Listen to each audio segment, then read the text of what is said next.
Ce film est l'histoire d'une rencontre.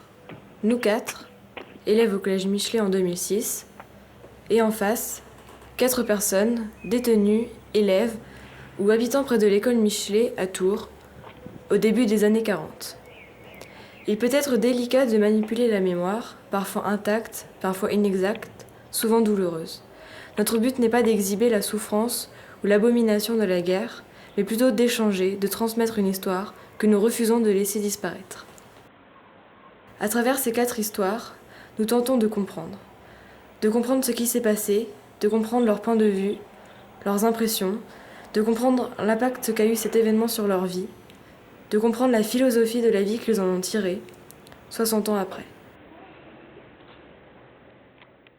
Alors vous voulez que je vous dise quoi? Écoute, Là, parce que je suis pas sûre que ce soit moi. Sur la photo, peut-être que je reconnaîtrai. Je suis pas très sûre de moi là. Là, je suis là, oui, là, oui.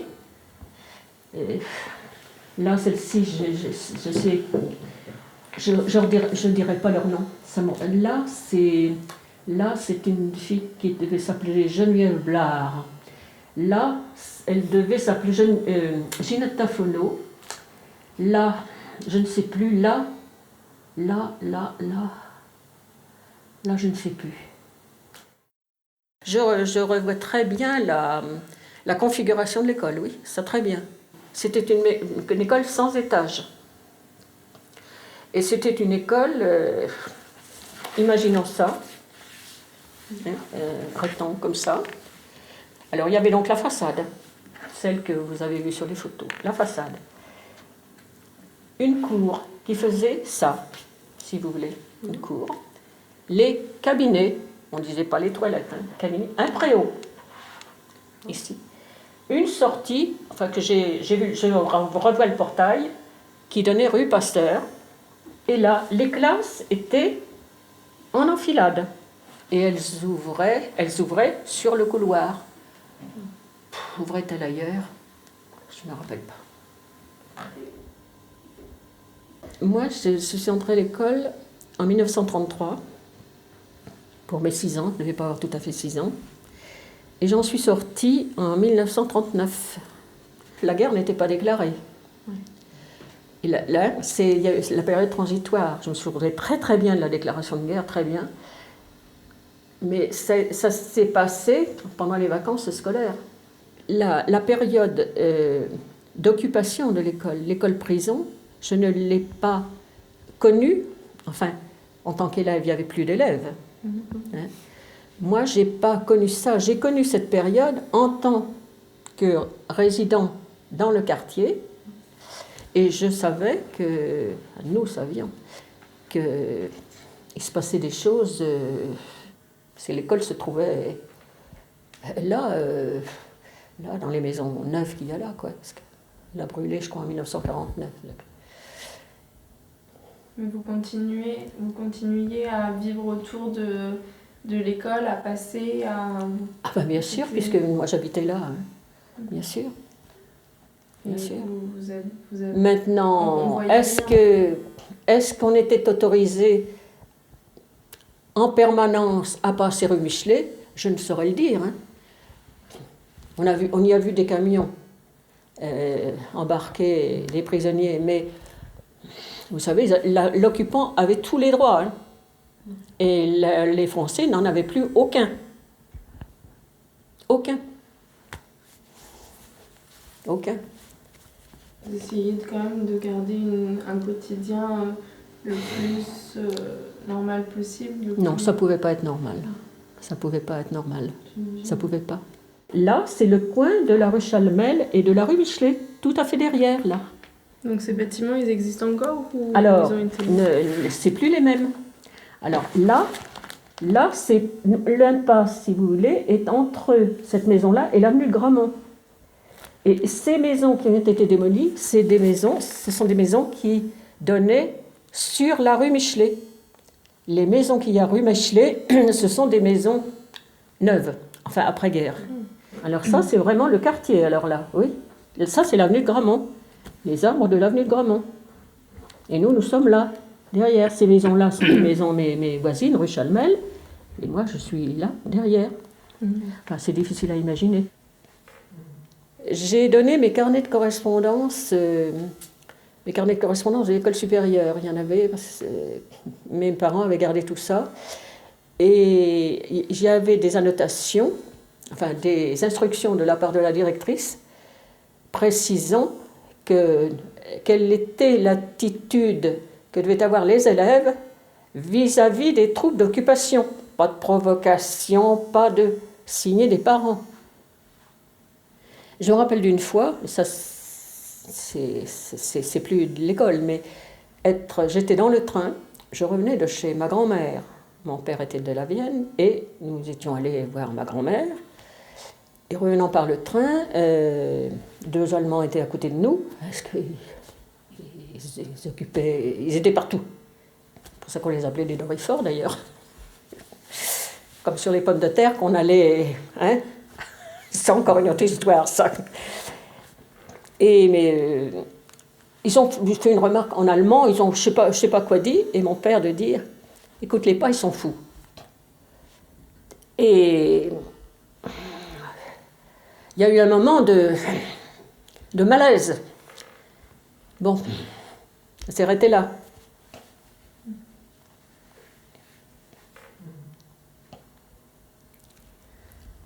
Alors, qu'est-ce que je vous disais que c'était une autre histoire, là? Ça m'échappe. Ça, c'est une autre histoire. Parce qu'il y a des anecdotes comme ça qui reviennent. Hein? Pommes de terre. Ah oui, les pommes de terre, oui. Et, beaucoup avaient un jardin. Alors, nous, on avait un jardin à Saint-Côme. C'était pas la porte à côté quand même, mais enfin, il y avait les vélos. Et chacun faisait des pommes de terre. Des pommes de terre, un petit peu de quelque chose. Mais sur ces fichues pommes de terre, il y avait des dorifores. Ah, vous savez pas ce que c'est que des dorifores? Des dorifores, c'est des sales bestioles. Comme les Allemands étaient partout, on les appelait des dorifores. Comme sur les pommes de terre. Et le soir, rentrant de l'école, ou même du travail, après l'école, eh bien, on allait épouiller les pommes de terre. Sur les feuilles pleines de dorifores. Ça, c'était exaltant. C'était exaltant. Oui, c'est vrai, c'était pourtant la vie. C'était. Si j'avais su écrire, des anecdotes. Et je crois que chacun a eu son histoire. Chacun a eu, dans des événements qui étaient communs, je crois que chacun a une histoire. Je peux vous en raconter une aussi, même si je vous fais perdre votre temps, non? Absolument pas du tout. Après les bombardements, là, notamment le bombardement du 20 mai, c'est celui qui a été le plus meurtrier, il y en a eu d'autres, hein, notamment à Saint-Pierre, mais au mois de juin. Et après le bombardement, il y avait de l'eau croupie partout. Il y avait des trous de bombes. Il y avait pas d'assainissement, il y avait des trous de bombes. Alors il y a eu des moustiques. C'était pas le chikungunya, mais il y avait des moustiques. Et ces foutus moustiques, ils étaient partout, les moustiques. Partout, la nuit, le jour. Il y avait des moustiques partout, il y avait de l'eau croupie partout. Il y avait des décombres, des trous de partout. Bon. Et ces moustiques, tout le monde était piqué par les moustiques, mais on était très jolis. On était piqués par les moustiques partout. Je ne sais pas comment c'est le chikungunya, mais enfin, je me rappelle de ces moustiques-là. Et alors, on se fait ça, je ne sais pas si ça vous fera rire, mais moi, ça me faisait rire quand même. On se faisait des masques la nuit, des masques avec des bouts de chiffon, quand on en trouvait, parce qu'il fallait-il avoir du tissu. On se faisait des masques parce qu'on était bouffés par les moustiques, bouffés littéralement par les moustiques, mais tout le monde. Et le matin, alors on enlevait son masque comme ça. « Madame Moreau, comment vous êtes? Mais vous êtes pareil, tout le monde. » Mais c'était un petit peu rigolo, ça. Il y a une autre anecdote aussi que je voudrais vous dire sur... C'est vrai, même par rapport à ce qu'on vit maintenant, à cette distance qu'ont les gens avec les autres. C'est pas forcément mauvais, c'est pas forcément bon. Ah, je l'avais pas vu celui-là. On dirait la broche de mon aspirateur. C'est le micro. Ah vous bon, voyez, mais c'est- je ne vous avais pas vu, que vous étiez là, je croyais que vous m'entendiez, m'écoutiez. Ah, mais ça, elle vous écoute parce qu'elle a un casque sur les oreilles Ah et là c'est là. elle qui vous entend mieux. Je serais curieuse de voir le résultat. Inquiétez pas, vous allez voir. Oui, pendant l'époque de 1940, maman, papa, mon frère, moi, on a rencontré des gens, ça je me rappelle très bien. Il y avait une dame, je ne sais pas quel âge elle avait moi à l'époque, hein. Je n'avais pas la même perception des choses d'ailleurs, et un jeune couple, un jeune homme qui sortait de l'hôpital. Et on rencontre ces gens-là. Et ces gens-là, de dire à mes parents qu'ils ne savaient pas où passer la nuit, qu'ils ne savaient pas coucher. Ben, mes parents ont dit, nous on couche ailleurs, ben, vous n'avez qu'à venir chez nous. Alors comment exactement ça s'est passé, je ne pourrais pas vous le raconter, mais ces gens-là sont venus coucher alors que nous, on allait coucher ailleurs. Ces gens-là sont venus passer la nuit ici. Comment ça, j'en sais rien. Et puis au matin, quand on est revenu, ben, ils étaient partis. Vous n'avez plus une nouvelle. Comment? Ah ben non, ils ont fui. Qu'est-ce qu'ils sont devenus? J'en sais rien. Ce jeune homme sortait de l'hôpital, je ne sais pas si je l'ai connu, donc il était dans un état de faiblesse, quoi. Eh bien, si vous ne savez pas où coucher, ben, vous venez chez nous. On leur a laissé la maison, puis on est parti ailleurs. Nous, on fuyait, et puis eux, ben, ça a été un refuge. Voilà. Ça mérite d'être... C'est pas une action d'éclat, c'est pas ça que je veux dire. Je veux dire que dans des circonstances exceptionnelles, eh ben, on a des comportements exceptionnels. Alors que maintenant, moi comme les autres, je ferme ma porte. Et que le soir, je l'ouvre pas à quiconque.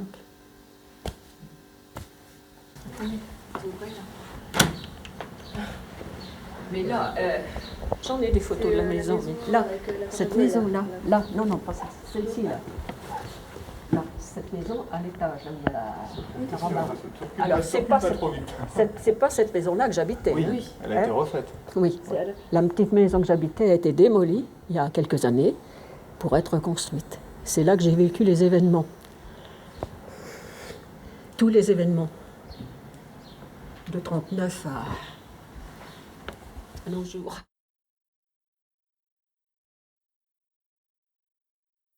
Et je me rappellerai un jour, j'étais là où les gens, devant ce tramway qui devait partir, et il y a quelqu'un dans le tramway qui s'est mis à chanter Maréchal nous voilà.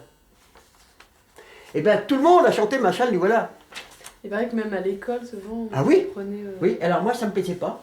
Je bougeais les lèvres, mais je ne chantais pas. Mais j'avais une petite boussole dans moi. Je ne sais pas comment je m'y prenais, mais ça me plaisait pas. Alors on nous réunissait dans le préau, et puis il fallait chanter. Le matin, oui. Et puis alors il fallait y aller. Hein. Alors bon, il suffisait de bouger la bouche, tout le monde était content, mais je ne chantais pas. Ça m'énervait, j'aimais pas ça. J'ai pas compris d'ailleurs, parce que je sais pas, c'est pas mes parents qui m'orientaient, je sais pas comment ça marchait dans ma tête. Il y a des choses, il y a des mystères. J'ai pas tout su. C'est-à-dire que depuis, j'ai pris des habitudes d'être politiquement incorrect. Alors maintenant, ça va tout seul. Mais là, à cette époque-là, j'étais politiquement incorrect naissant. C'est quand même un petit peu spécial. Ouais. Mes parents avaient hérité d'une maison au 12 rue Pasteur, qui se trouvait comme par hasard, pile devant la cour de l'école. Et il s'est trouvé qu'un jour, on allait rendre visite à nos locataires, parce qu'il y avait des locataires, qui étaient eux-mêmes des juifs de Nancy, qui étaient venus se réfugier à Tours, pensant se rapprocher de la zone libre, en fait. C'était ça leur objectif. Et c'était rassembler une énorme famille. La maison était pleine. Et pendant que ma mère discutait avec les locataires, moi je me suis présenté près de la fenêtre. Et puis j'ai vu un rassemblement de gens dans la cour. Et je peux dire que à cette époque-là, j'avais 10-11 ans. Et quand j'ai vu ces gens-là dans la cour, j'ai tout de suite compris que c'était des gens qui étaient arrêtés. Voilà. J'ai l'image de gens qui me faisaient l'impression d'être arrivés tout juste. Ils étaient encore dans la cour, certains étaient assis par terre, d'autres encore debout. Il y a le visage d'une femme qui m'a frappé. J'ai l'impression qu'elle devait être avec des enfants. Ça m'a frappé beaucoup parce que je savais ce qui leur arriverait. Hein. Je ne pouvais pas savoir combien viendraient ou combien on ne reviendrait pas. Mais je savais qu'on les emmenait dans des endroits qui n'étaient pas bien agréables. Hein. Ce que je savais que c'était très très grave, mais je ne pouvais pas imaginer les détails des fours cravatoires et tout ça, les chambres à gaz et tout ça, je n'ai pas pu les imaginer. On l'a su qu'après, hein, c'est sûr. Mais ce qu'on savait, c'est que c'était quand même grave. Plus grave que de la prison, ça c'est sûr. En fait, elle se trouvait où la maison par rapport au camp? En face. Quand on était au premier étage, on voyait dans la cour. Les locataires en voyaient autant que nous, depuis plusieurs jours, et commençaient à avoir peur. Et ils ne voulaient plus rester dans leur maison parce qu'il suffisait de traverser la rue et puis on venait les chercher. Alors c'est à ce moment-là que l'un d'entre eux, le plus âgé, je me rappellerai toujours, il avait son étoile jaune sur son vêtement, et il portait une sacoche comme ça, qu'il mettait devant l'étoile pour se balader. Et il était venu chez moi, puis il est venu demander si on pouvait les héberger le temps qu'ils passent à la frontière à Cormery. Mon père et ma mère ils ont dit oui, on veut bien. Mais les Allemands, quand ils ont transformé l'école en prison, ils n'ont pas fait attention justement à ce qu'il n'y ait pas de vis-à-vis direct, les fenêtres, il y en a... Non, apparemment pas, puisque c'est resté comme ça. C'est resté comme ça. D'abord, les aménagements ils devaient être rudimentaires. Hein. Il y avait 2 bâtiments. Il y avait, d'après ce que j'avais compris, il y avait un secteur où on mettait les hommes, puis de l'autre côté les femmes et les enfants. Et puis c'était tout. Hein. Je ne crois pas qu'ils ont pris beaucoup de soin à arranger l'école pour qu'elle devienne un camp. Comme mon père était un magasin, un petit magasin de radio et d'électricité, et puis que mon père était alsacien, il parlait très bien l'allemand, c'était sa langue natale. Il y a beaucoup de soldats allemands qui venaient dans mon magasin acheter. Alors il y a les claquements de bottes, les officiers, tout ça, ça bougeait dans le magasin. Alors quand on imagine qu'à l'étage d'au-dessus, il y avait des juifs cachés, ça faisait drôle. Alors il avait quelques rares postes de radio à vendre, mais on n'en trouvait pratiquement plus. Et il avait en même temps un petit magasin d'électricité, il faisait les deux. Et les Allemands de la caserne Baraguet et Rennes s'étaient vite aperçus qu'il y avait un mec qui parlait l'allemand. Or, c'était pratique pour eux, ils s'en allaient là et puis ils parlaient avec lui. Et mon père parlait longuement avec eux. Quelquefois, il en faisait même monter chez moi, pas au moment où il y avait des juifs, mais enfin, en dehors de ça, il arrivait à les faire monter au premier étage, puis bavarder, mais moi je connaissais pas l'allemand, je savais pas ce qu'ils se disaient. Mais par contre, il arrivait à détecter les gens qui n'étaient pas pour Hitler. Et il y en avait.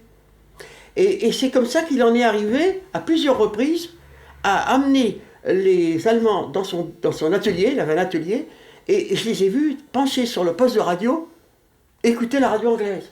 Mais c'est sûr, moi j'ai vu ces soldats en tenue vert de gris, penchés sur un poste de radio, et écoutaient, c'était incroyable, mais j'ai vu.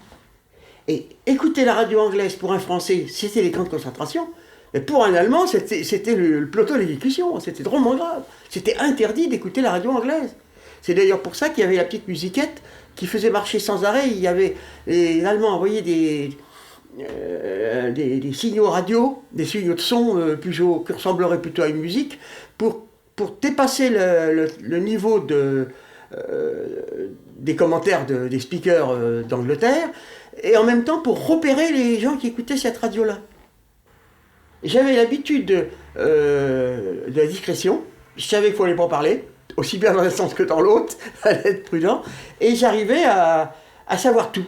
C'est vrai que mes parents m'ont jamais... ils étaient plutôt muets avec moi, voilà, ils ne me disaient pas grand-chose. Hein. Si, j'avais deviné qu'il fallait rien dire, ça je savais, mais ça je crois que tous les gosses c'était la même chose. Dans une situation de guerre, il faut rien dire, il n'y a pas de problème. Surtout quand on est un enfant, hein, parce qu'on peut dire des choses qu'il ne faut pas dire, il faut mieux rien dire. Mais mes parents n'étaient pas très loquaces, simplement je constatais, je voyais, c'est tout. Les gosses, ils étaient pas malins quelquefois. Ils disaient mon papa il est résistant, ça se faisait pas. Alors il y en avait qui le disaient, alors je suis arrivé à tout savoir par mes propres moyens. Mais vous éprouviez quoi comme sentiment quand vous appreniez des choses Ben, vous savez qu'on s'habitue.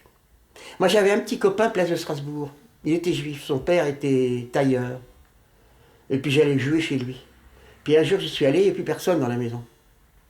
Je savais qu'ils avaient été ramassés. Et ça m'a fait de la peine. J'aurais bien voulu que ça ne se produise pas. Mais les événements se succédaient à une vitesse telle, les bombardements et tout ce qui pouvait nous arriver, qui se succédaient les uns après les autres, nous empêchaient de prendre du recul. Il y avait un événement de ce genre, on passait à autre chose, après il y avait le bombardement, après il y avait autre chose. Quand il nous arrive un gros événement, puis il n'y en a qu'un seul, et puis qu'on est 15 jours, 3 semaines, 1 mois, 2 mois, sans avoir d'autres événements, on garde ça dans la tête. Mais quand on a un empilement d'événements, il arrive à un moment donné, on est désensibilisé. Ça, je crois que c'est un comportement humain. On n'a pas la possibilité de gérer tout quand c'est comme ça. Moi, mon petit copain de la place de Strasbourg, j'y pense encore. La preuve, c'est que je vous en parle. Je ne l'ai pas oublié. J'ai oublié son nom, par contre. Mais je ne l'ai pas oublié. Eh bien, ça a été dans l'ensemble de mon cerveau, ça a été un événement parmi pas tant d'autres. Parce qu'il y en a eu d'autres. Voilà. C'était plus facile pour un gamin de savoir tout que pour un adulte. Parce qu'il y avait les petits copains qui ont lâché un petit peu, on fait moins attention à moi. C'est souvent le grand mystère, je me suis toujours posé la question, souvent dit, mais voyons, pourquoi je savais tout? Parce que je ne me souviens pas que mes parents m'aient fait la leçon. Si, ils m'ont fait la leçon, ça c'est sûr, en me disant, faut pas dire les Boches, parce que les Allemands ne sont pas tous pareils. C'était logique, mon père était d'origine allemande, alors on disait ça. Mais ça t'imitait à ça, quoi. Je faisais attention de ne pas mettre tout le monde dans le même sac. Hein. Oui, alors, il en reste, pour moi, de tout ce que j'ai vécu, de cette période-là et des autres, c'est une amertume, c'est que les gens se laissent manipuler trop facilement. Et les gens, je peux même dire que les gens les plus fragiles, c'est les gens les plus sociaux, les gens gentils, les gens qui ne font pas mal à une mouche. Si vous leur racontez une histoire énorme, mais c'est un mensonge, c'est pas grave, ils vont le croire. Et ceux-là, ils deviennent méchants. Pire encore que les autres. Ça, j'ai remarqué ça bien des fois. Alors évidemment, quand je dis aux gens, les plus dangereux, c'est les gens gentils, les gens, ils comprennent plus rien. Mais c'est un peu vrai.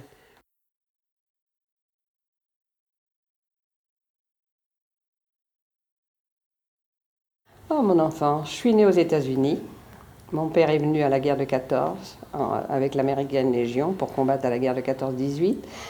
Après la guerre, il a connu ma mère, il l'a embarquée aux États-Unis et je suis née là-bas à Boston, dans le Massachusetts. Puis ma mère est revenue avec ses enfants. J'ai fait toute ma vie ici à Tours. J'ai été élevée en orphelinat jusqu'à ce que je puisse aller à l'école. Ma mère m'a repris à ce moment-là. J'ai fait la classe donc à Michelet jusqu'au certificat d'études. Puis j'ai arrêté au certificat d'études, mais enfin que j'ai décroché avec une mention très bien. Seulement comme ma mère n'était pas riche, ben, je me suis mis au travail tout de suite. J'ai commencé à travailler à 12 ans. Au pair, en faisant des ménages pour apprendre mon métier de sténodactylo. Mais vous êtes resté combien de temps aux États-Unis? Aux États-Unis, je suis revenue toute petite, moi. J'avais 1 an et demi à peu près. Alors après, j'étais enregistrée bien sûr comme étrangère. J'avais une carte de séjour comme étrangère, comme américaine. Et j'ai été arrêtée par la Gestapo quand les États-Unis se sont mis en guerre en 1942, je crois. J'avais fait ma scolarité à Michelet et qu'en plus, quand j'ai été arrêtée par la Gestapo, j'ai été internée à Michelet. Vous avez été arrêtée en plein travail? En plein travail. Ils sont venus m'arrêter. Je travaillais rue de Baudonnier à ce moment-là devant les prébendes. Et puis ils sont arrivés là, puis ils sont venus m'arrêter. On a arrêté les 7 américaines de la ville de Tours, mais dans les 7, j'étais la seule à y avoir été née. Les autres, c'était des veuves de soldats américains de la guerre 14.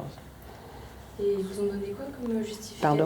Qu'est-ce qu'ils vous ont donné comme justificatif quand ils sont que je faisais partie d'un pays ennemi, qui avait déclaré la guerre à l'Allemagne, puisque j'étais enregistrée à la préfecture de Tours comme étrangère, née aux États-Unis, de père américain et née aux États-Unis. On ne pouvait pas trouver mieux. Vous vous souvenez de vos journées dans la prison, Michelet? Pas beaucoup. Pas beaucoup. Je me demande ce que je faisais, mais je ne suis pas incapable de m'en rappeler. Alors ça, c'est vraiment quelque chose de complètement oublié. Est-ce que vous vous souvenez de ce que vous avez ressenti quand vous êtes rentré dans une prison qui avant avait été votre école, en fait? Oui, ça m'a fait un drôle d'effet, mais ça ressemblait plus à une école. Hein. avec le nombre de gens qui étaient dedans, et puis la façon de l'installation intérieure de la classe. C'était un grand dortoir, ni plus ni moins. Il n'y avait plus de table, il n'y avait que 7 grandes tables au milieu, comme si ces tables-là étaient au milieu, et les lits, les côte à côte. D'ailleurs, on pouvait parler sans qu'on nous entende, tellement on était proches les unes des autres. Et c'est là que j'ai fait connaissance d'une petite juive hollandaise qui venait de se marier depuis 6 mois. Son mari, son frère, son père, ils avaient traversé toute la Hollande, toute la Belgique, la partie non occupée de la France, et ils se sont fait arrêter à la ligne de démarcation. Ils ont été vendus par les passeurs, hein, ça c'est sûr. C'est des Français qui les ont dénoncés, c'est sûr et certain. À Michelet, on couchait l'une à côté de l'autre. Vous êtes restée 2 semaines? Je suis restée, oui. Elle est restée beaucoup plus longtemps, et de l'autre côté, parce qu'on n'était pas mélangés, hein, c'était pas mixte, il y avait les garçons, les hommes d'un côté et les femmes de l'autre. Alors dans la classe, il y avait donc des lits tout le long de la classe. C'est pas cette école-là, hein, c'est une école qui a brûlé. Alors les lits étaient côte à côte, au milieu il y avait une grande table, et alors le matin on nous amenait le café, ou soi-disant café, dans un seau hygiénique. Vous devez peut-être pas connaître ça, vous d'ailleurs, les seaux hygiéniques. C'est qu'avant qu'il y ait des water, il y avait des grands seaux et on faisait besoin dedans. Ben, nous on avait le café là-dedans. Et puis j'ai lié connaissance avec elle parce qu'elle était intelligente, elle connaissait surtout très bien le français. Et puis on a sympathisé. Alors elle a eu confiance en moi, puisque quand je suis partie, elle m'avait donné un pot de crème, confié plus exactement un pot de crème. Vous ne connaissez pas, mais enfin ce qu'on se met sur la figure, ça s'appelait Tocalon à ce moment-là. Et dedans il y avait 5 beaux brillants. Et elle m'avait dit, vous les enverrez à une adresse à Paris pour qu'ils puissent les transformer en vêtements, en nourriture et choses comme ça. J'ai pas résisté, je les ai envoyés, ces diamants, mais j'ai pas résisté à mettre ça dans le creux de ma main, parce que j'avais jamais de ma vie, je n'avais vu un diamant, c'est une splendeur. Mais j'ai envoyé les seins. Et vous dites que vous avez pu sortir de Michelet grâce à un appui extérieur? Je pense qu'ils ne se sont pas beaucoup attaqués aux Américains, mais enfin je pense aussi que j'avais une sœur aînée qui s'était mariée avec le fils d'un commissaire de police. Et je pense qu'il y a eu une intervention de sa part, mais je ne l'ai jamais su officiellement. Mais je suis sortie sans problème. Mais alors après, j'avais interdiction de quitter Tours. Toutes les semaines, j'allais pointer à la commandanture et je ne pouvais pas bouger de chez moi. J'étais un petit peu une prisonnière en liberté, quoi. De Michelet, le démarrage, c'était Drancy. Drancy, c'était là où tout le monde était, tous les trains arrivaient, c'était comme une gare de triage. Et après, s'en allait dans les wagons à bestiaux, dans les camps de concentration. Alors là, il y avait une multitude de personnes, il n'avait rien à voir. Il faisait très froid, puisque c'était en hiver. Je crois que c'était en décembre 42, si mes souvenirs sont bons. Ah, elle a toujours eu mes lettres. Elle me répondait à chaque fois qu'elle m'envoyait un petit billet. C'était écrit au crayon sur un petit bout de papier qui était à peu près grand comme mon mouchoir, recto verso. C'était bien serré. Et elle m'accusait réception de mes lettres. Hein. C'était un échange. Hein. Ah oui, ça, mes lettres, mes colis, je ne sais pas. Mais je pense qu'elle le disait dans ses lettres. Je pense qu'elle aussi elle les a reçus, parce que je lui ai envoyé des victuailles, enfin quelque chose pour la nourrir un peu. Elle m'a écrit plusieurs lettres de Drancy, et la dernière qui m'a été adressée avec la petite affiche que vous avez dans votre dossier, ne plus envoyer de colis ni de correspondance part pour une destination inconnue. Ils savaient qu'ils allaient être arrêtés, mais pas imaginer qu'ils allaient vers la destruction finale et en déportation comme ça, avec des tortures et des choses impossibles à vivre, quoi, à supporter, je trouve. Non, sincèrement, elle m'en a jamais fait part. Hein. Je pense qu'ils n'étaient pas au courant non plus. C'est une petite photo d'identité. C'est exactement le format de la photo. C'est elle qui me l'avait donnée pour que je garde le souvenir d'elle. Mais c'est vrai que quand on s'est séparés, j'ai jamais pensé que c'était définitif, hein, et qu'on ne se reverrait jamais. Et puis elle n'est pas revenue. Ni elle, ni son frère, ni son père, ni son mari. Et grâce à vous, il y a le souvenir de cette Louise, parce que si oui. Vous n'en parlez plus, oui, il ne reste plus aucune... C'est sûr qu'ici en France, elle est sûrement connue que de moi. C'est sûr. C'est tellement loin. Je pense que ça viendra automatique à peu près, c'est-à-dire que les derniers survivants, tout le temps que vous avez encore, comme le monsieur de Larcey, moi puis d'autres, hein, qui avons vécu cette période-là, on en parle encore, bon c'est encore frais, mais quand ça deviendra dans une histoire de livre, ça s'éliminera, ça s'oubliera à peu près automatiquement, ça fera des archives. Vous vous souvenez comment c'était à l'intérieur de l'école Michelet? Oui, tout à fait. Il y avait 1, 2, 3, 4, 5 classes, un couloir, là, l'entrée, le bureau du directeur, là, et une petite salle à côté, là, la cour, là, de ce côté-là. Et c'était des... Oh, ça faisait quoi? La moitié de cette pièce, à peine la moitié de cette pièce-là. Les salles de classe de l'époque, quoi. Et je sais pas... Nous, quand je suis allé là-bas à Michelet, c'était déjà c'était des lits. Hein. Il y avait des lits, genre lits métalliques de l'armée. Là, hein. Il y en avait 10 ou 12, ça dépendait des pièces. Hein. C'était de chaque côté. Au centre, il y avait une grande table avec un banc de chaque côté. Là, c'est ce qui servait de réfectoire là, pour la soupe qui nous était servie. La porte donnait sur le couloir, et dans le couloir, bon, il y avait pratiquement toujours une sentinelle, et sur l'extérieur aussi, les fenêtres étaient condamnées à une certaine hauteur, et il y avait aussi une sentinelle, même 2 sentinelles à un moment, qui faisaient les 100 pas. Vous étiez nombreux? Là, 4 fois 12, on n'a jamais été plus d'une 50, 60. Dans toute l'école? Ouais. Oh, mais c'était pas grand. Hein. C'était pas grand. Hein. Non, non. Et on ne sortait que dans la cour, hein, pour se rendre aux toilettes qui étaient dans la cour, là, que par salle, par classe, quoi. Enfin, hein. Une qui sortait, pas l'autre. On ne côtoyait pas les autres détenus. Toutes ces pièces, toutes ces salles, là, comme dans les écoles, c'est ça, il y avait toujours une pièce qui communiquait de l'une à l'autre. Hein. Alors nous, le premier travail, c'était de fracturer la serrure, avec les moyens du bord. C'est pour ça, je suis resté aussi, j'adore les serrures, et faire les clés. Ça n'a rien à voir avec la prison et ces choses-là, et ni même avec les camps, hein. Absolument pas. Parce que là, d'abord, on ne travaillait pas, là. Hein? Pas du tout.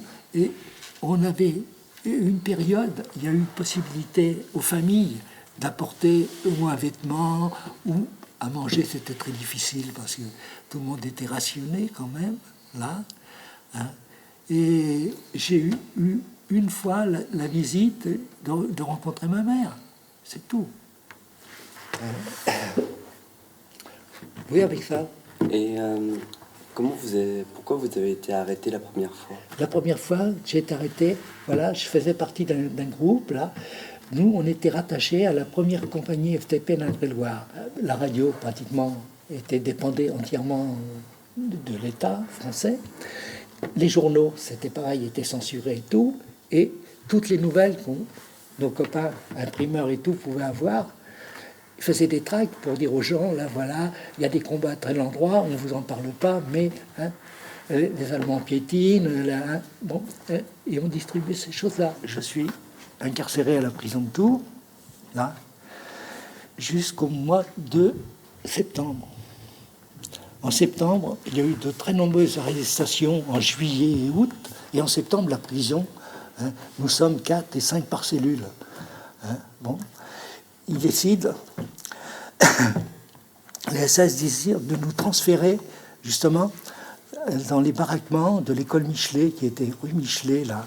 Hein, et jusqu'à notre arrivée, là, dans ces bâtiments-là, étaient incarcérés, emprisonnés, les gens qui étaient pris ou dans la rue, là, ou qui traversaient la ligne de démarcation, la plupart.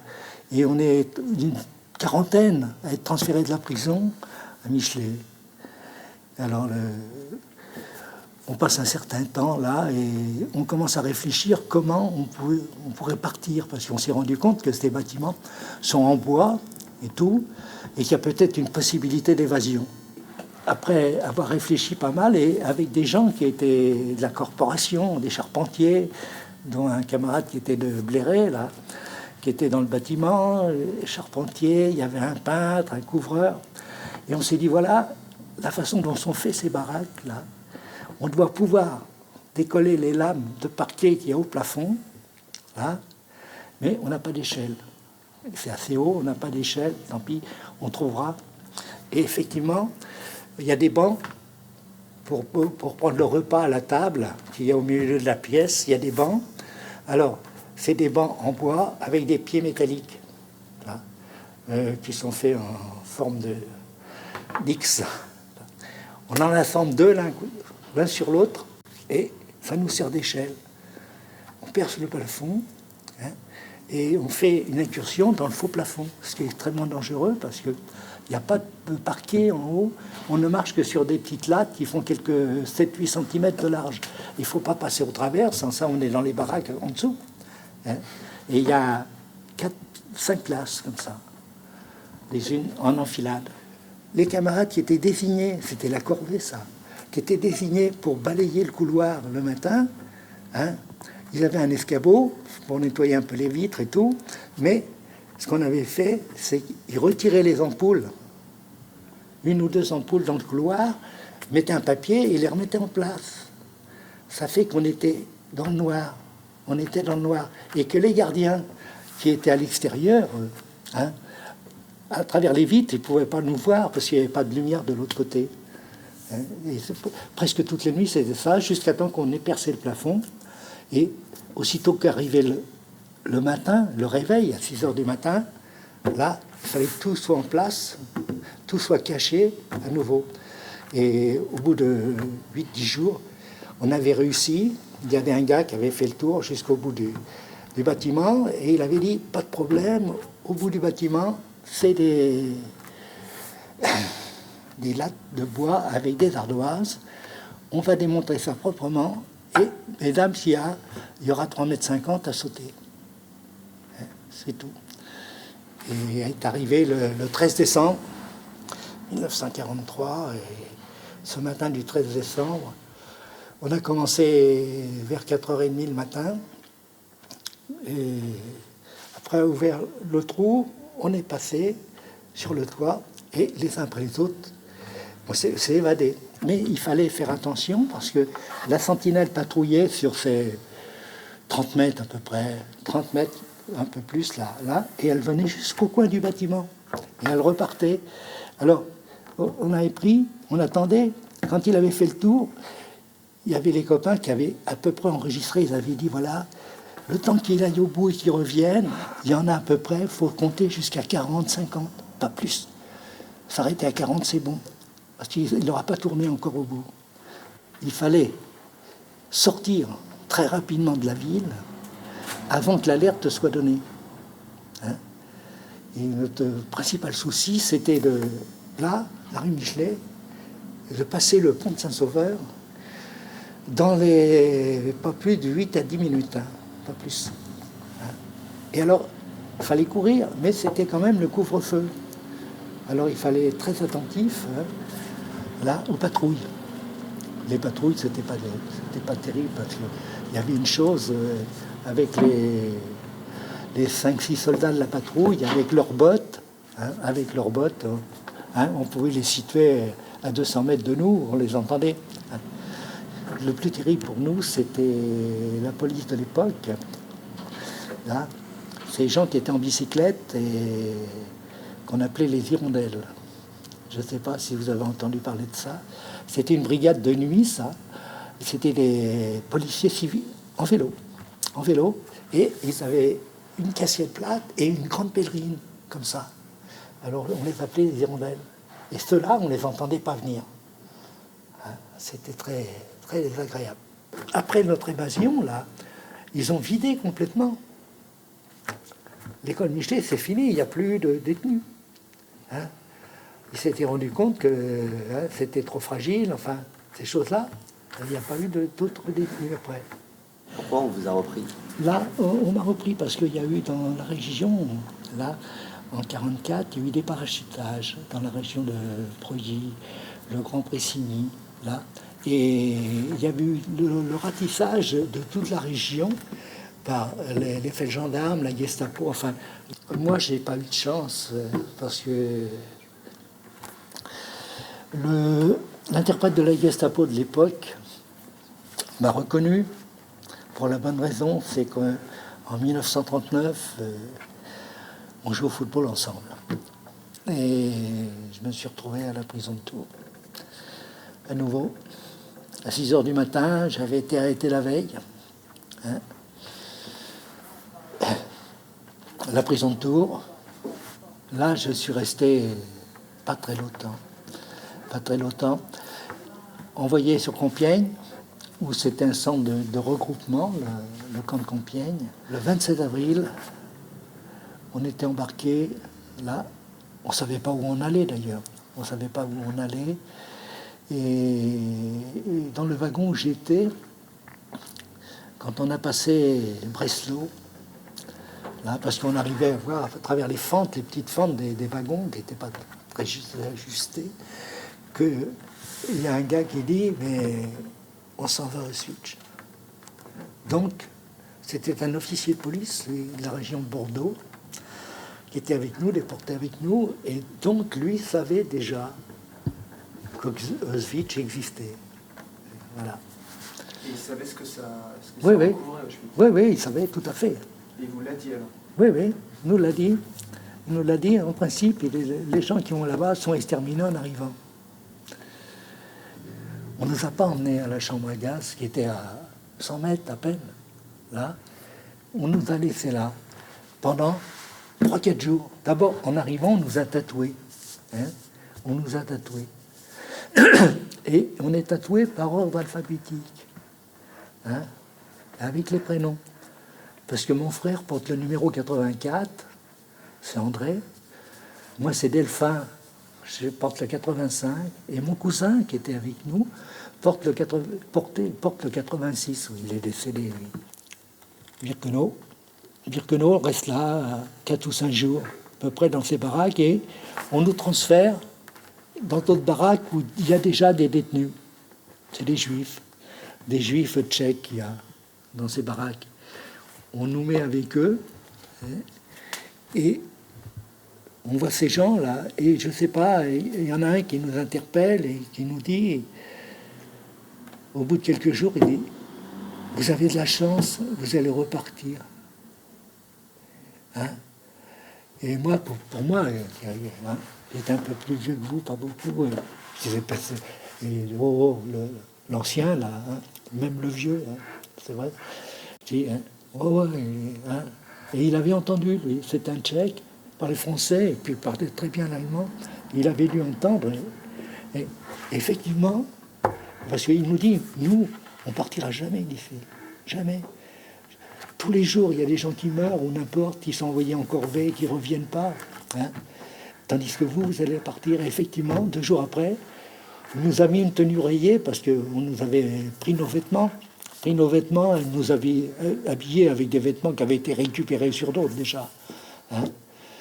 Et on nous met une tenue rayée, on nous remet dans des wagons avec 2 sentinelles par wagon et 50 litres d'eau et une porte ouverte sur les deux et on nous rend. On se retrouve à Buchenwald.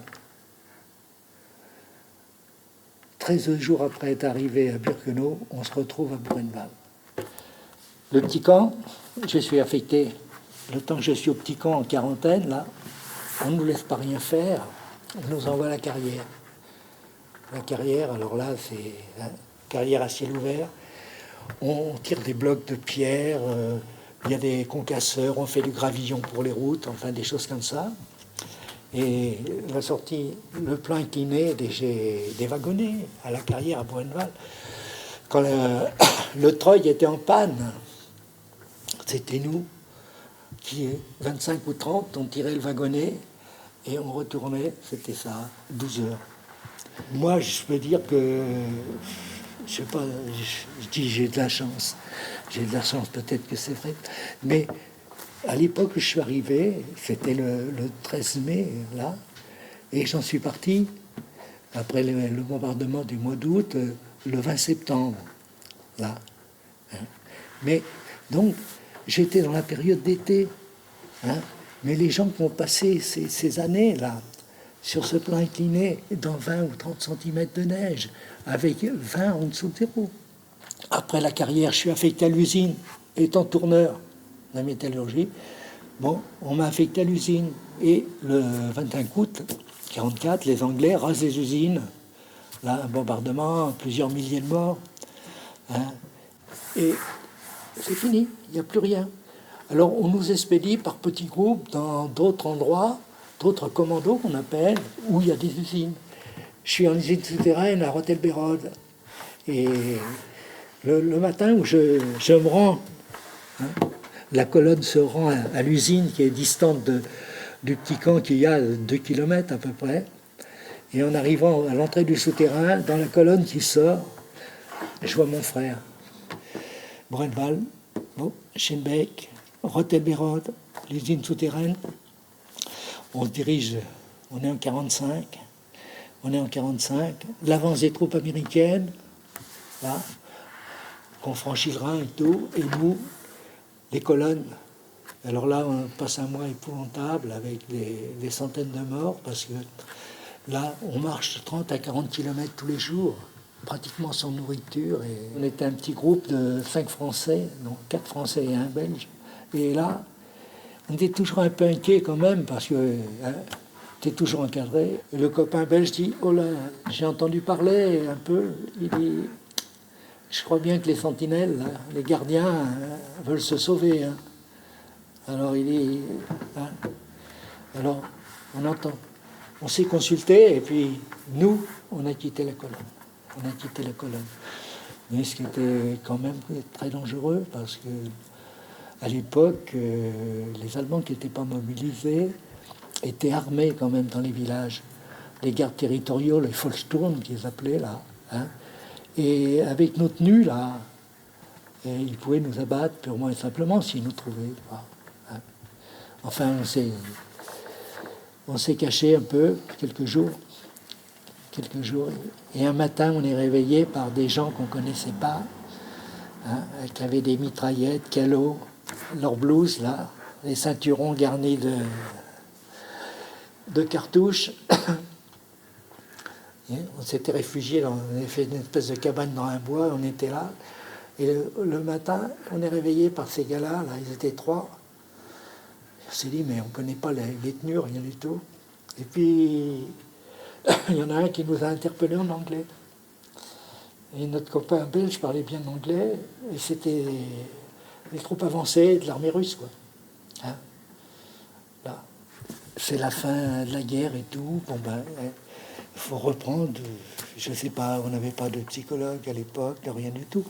Enfin, l'un dans l'autre, ceux qui sont rentrés, et je pense que on a su réagir. Et puis, il fallait se remettre au travail. Hein. Fallait se remettre au travail. Et quand vous étiez dans les camps, vous pensiez tout le temps que vous vous en sortirez, ou il y avait des moments où vous croyez que c'était la fin? J'ai été fatigué un peu. Là, c'est surtout à la fin, au cours des différentes marches qu'on a faites, là. Et mon frère m'a été d'un grand secours, là. Hein, parce que j'ai eu une période où j'étais un peu... Je me serais laissé aller, là. Hein.